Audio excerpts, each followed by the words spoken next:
out. So, may butas dito guys. So, pumanik kami dito ng mga pinsan ko. Sina Hercel, sina Zohar.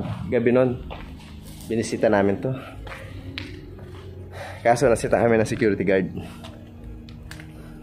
Madilim eh. Nakakatakot daw, baka may maaksidente. May makasamang bata. So, tayong dalawa mukhang safety naman kasi alert naman tayo sa ating mga ginagalawan. So, nasa tuktok na kami. Ayan guys. So, ayan yung mga kabundukan. Ayan. Hotel. Swiss Hotel. Marriott Hotel. At ayan yung mga hotel. Ang gaganda, no? Whew! Mission accomplished. So, safety kami nakapanik sa taas. Wala kaming naramdaman ni Lion. So, normal situation.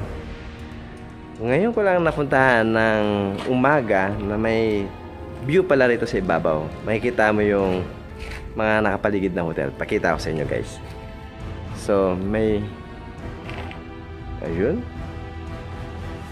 Hindi ko alam kung hotel ba yun, no? Ayun lang. Hotel yun dun, no?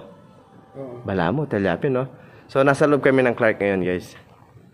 Tapos, mga nauuso rito. Parang condo na to. Tapos, kabundukan na sa ibabaw dun. Ayan yung kabundukan. Nice view. Okay. So, pag nag-boom pa ito, wow. So, tara, lakad tayo banda rito. Ang tibay talaga ng hospital na to. Kaso nga lang, si Pinatubo lang ang nagpaalis sa kanila. Mount Pinatubo ang dahilan, no, kung bakit napaalis yung mga Amerikano rito. Dahil alam nilang sasabog na yung Pinatubo, nag-evacuate na sila agad-agad. Wow. So ito na yung dead end niya. From right here, there. No. Okay, Lai. So, hello guys, welcome to our video vlog. Yes. Watch it. You learn from the history of the old hospital, abandoned hospital here at Clark, Pampanga. Yes. Ito yung dating hospital ng US Air Force. Yes. Yes. So, Philippine military. US Armed Forces. United States US Air Force, di ba? Yes. United USAF. Ito USAF. Like, watch out, ha? So, matibay, ang masasabi ko lang, matibay ang pagkaagawa ng hospital na to. Hindi nakurakot yung kanyang materyales. Talagang saludong-saludo. Ang galing na kanilang engineering. So, anong meron dito? So, parang exhaust nila to. Labasan ng hangin. Matibay. Kasi ang kakapal na mga buhos nila.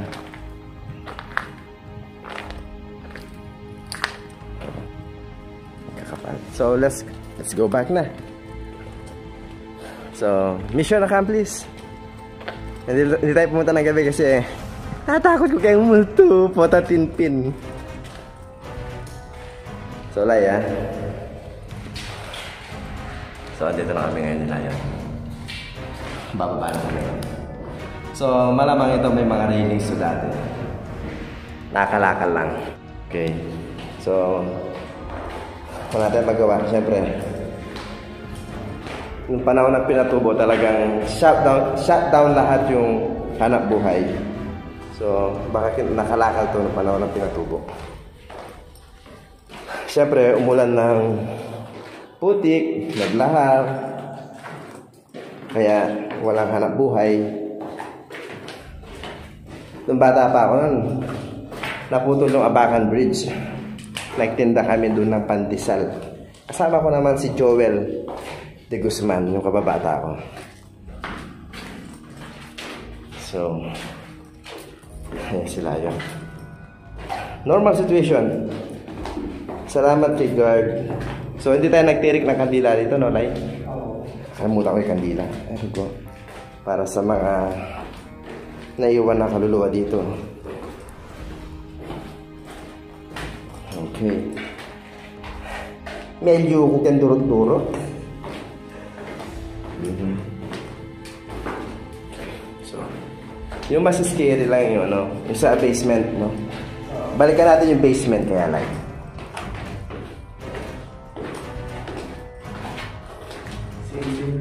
Same lang sila. O, mulitan, ano? Are you sure? Yes. How did you know, soldier? What the f... Tara, wala nga. Okay. Ayun guys. Where were we? Are you sure? Okay, so bawat row may fire hydrant sila. Magaling. Magaling yung pagkakadesign ng building na to. So wala kaming naramdaman na kakaiba. Normal situation. Siguro sa gabi lang talaga. Pero yung boses dito umi-echo just like this. Ayun, ako ba binibidyohan mo dyan? Bakit? May ebidensya din ako sa'yo. Sige. Sigurado dyan? Watch out. Madilim. Kailangan din ng flashlight. What's your legs? Matibay yung pagkakaiba. Yes, matibay yung pagkakaiba, guys. Tama. So, sa basement tayo. Like, mga paliko. Hindi ka tapahan, eh. Basement na to? Oh, ito. Ay, ito. Ano, guys? Tama na. Muli na. Okay, sige. Tapos na tayo. Ay, hindi. Rugo. Nakasang oras po kami sa kakabilan. Isang oras sa Benlay? Oo.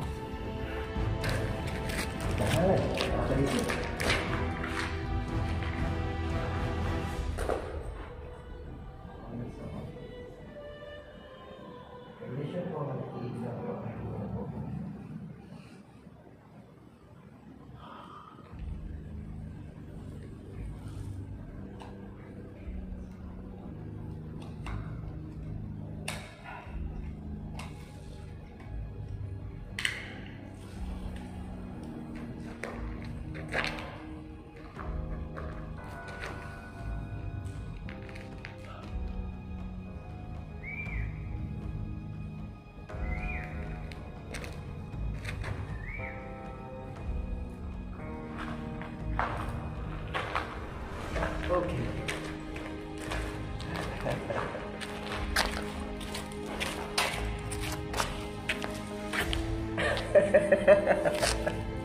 Layon, parang grip yan ah.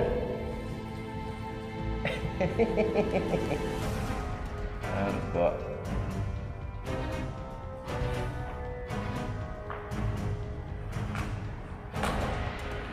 Ayun, tapos na sila yun. So guys, ayun, natapos natin yung pagpanik sa abandoned hospital from basement hanggang sa rooftop nila. So, wala naman kami naramdaman o nakita ang anumang bagay. Ang masaksihan ko lang kung gaano katibay ang building. Siguro sa kasaysayan ng hospital na to, masasabi ko lang mukhang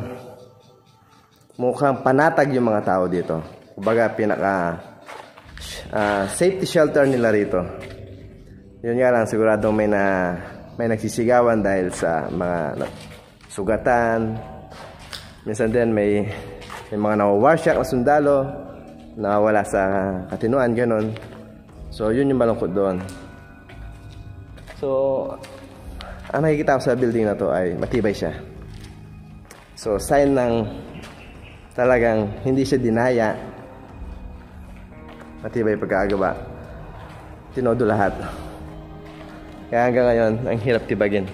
So, baka hindi natin masasabing heritage. Heritage nito, no? Kasi Oo, heritage site siguro to, kaya di na ginigiba. Pero mas mainam siguro kung napapanatili yung kagandahan, no? Mag-isa ang tourist spot, kaso may kalakal na rin bakal. But it's alright. Okay, labas na tayo. Saan tayo tulay? So, let's go back. Labas na tayo. Ano masabi pa rin Lion? Yes, maganda yung place. Aha. Siguro mas challenging dito pag gabi. Correct ka dyan. Baka may makikita ka ng kakaibang nilalang. Oh, sabi nila meron daw kapre dito. May batang umiiyak, may babaeng umiiyak. Tingnan nyo guys, ang laki ng poste. Sobrang... Pero wala akong naramdaman.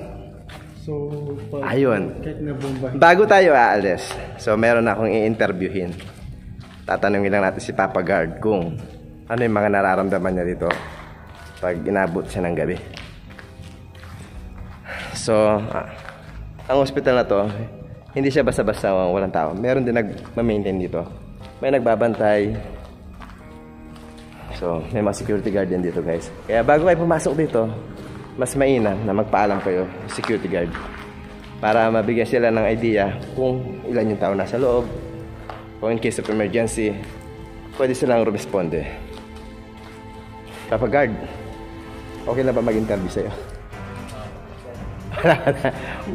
Wala ka nararamdaman talagang multo?